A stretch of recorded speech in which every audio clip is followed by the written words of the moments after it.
Kabupaten Sidendreng Rapang, Sulawesi Selatan merupakan wilayah yang rentan terhadap bencana seperti banjir dan kerusakan infrastruktur akibat curah hujan tinggi dan drainase yang kurang optimal. SMP Muhammadiyah Rapang sebagai sekolah berasrama menghadapi tantangan serius terkait keselamatan warga sekolah. Insiden seperti atap bocor, plafon roboh, dan risiko kebakaran akibat instalasi listrik tua kerap terjadi. Berdasarkan data rapor pendidikan, indeks keamanan sekolah ini berada pada kategori waspada, yakni 2,57, dengan kesejahteraan psikologis murid dan guru yang masih perlu ditingkatkan. Program Kementerian P5 atau Proyek Penguatan Profil Pelajar Pancasila adalah bagian dari kurikulum Merdeka yang bertujuan untuk mengembangkan karakter siswa sesuai nilai-nilai Pancasila. Merespon permasalahan yang ada, inovator terinspirasi merancang inovasi ini dengan mengintegrasikannya dengan P5 serta menjaga keberlanjutannya dengan membentuk tim fasilitator P5. Pendekatan ini bertujuan membentuk siswa yang tangguh dan peduli lingkungan. Sebagai respon terhadap permasalahan yang dihadapi, kami mengembangkan sebuah inovasi pasal lama pelajar Pancasila dalam mitigasi bencana. Kami ingin siswa tidak hanya teori, tapi juga mampu bertindak saat bencana. Pasal lama lahir dari masalah nyata di sekolah kami. Adapun tahapan inovasi ini, yang pertama, pengenalan. Murid dikenalkan pada tema gaya hidup berkelanjutan dan pentingnya mitigasi bencana melalui diskusi, cerita lokal, dan nilai-nilai pelajar Pancasila. Yang kedua, kontekstualisasi. Murid menggali permasalahan nyata di lingkungan sekolah seperti banjir, atap bocor, instalasi listrik berisiko, dan keterbatasan jalur evakuasi. 3. Aksi nyata. Murid melakukan praktik langsung seperti pelatihan pertolongan pertama, simulasi evakuasi gempa dan kebakaran, pemetaan risiko, dan penanaman pohon, serta kampanye sadar bencana.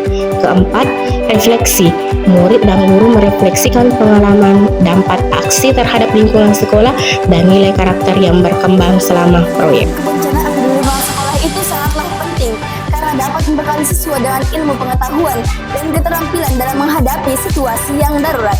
Dengan pengetahuan yang memadai, mereka tidak hanya menyelamatkan diri sendiri, tapi juga akan menyelamatkan orang lain maupun di situasi darurat. Manfaat inovasi ini adalah peningkatan kesiapsiagaan menghadapi bencana, meningkatnya kesadaran dan kepedulian terhadap lingkungan, terbentuknya karakter profil pelajar Pancasila, dan penguatan kompetensi sosial dan kepemimpinan. Adapun dampak inovasi yang dapat dilihat untuk indikator output, yang pertama, simulasi kebencanaan.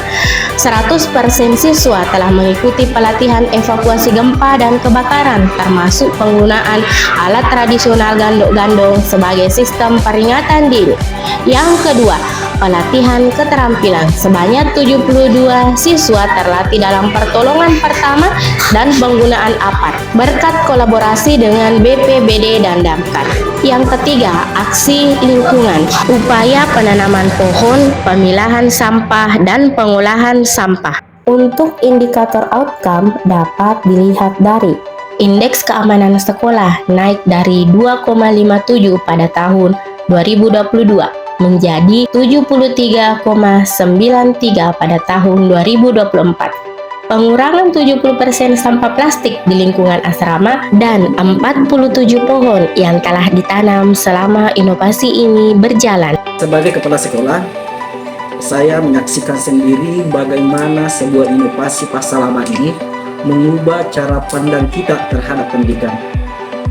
Dan kini kami punya SOP bagaimana evakuasi yang perlu dipahami oleh seluruh warga sekolah itu sendiri, termasuk peserta didik. Saya kira seperti itu. Terima kasih. Assalamualaikum warahmatullahi wabarakatuh. Kami dari PRC Badan Penanggulangan Bencana Kabupaten Sidendreng Rapang sangat mengapresiasi dan berterima kasih kepada SMP Muhammadiyah Boarding School yang telah melaksanakan simulasi edukasi sekolah aman bencana. Harapan kami selanjutnya semoga di kemudian hari kegiatan ini dapat terus berlanjut dan semoga sekolah-sekolah yang lain juga dapat ikut melaksanakan kegiatan ini. Terima kasih. Salam tangguh, salam kemanusiaan.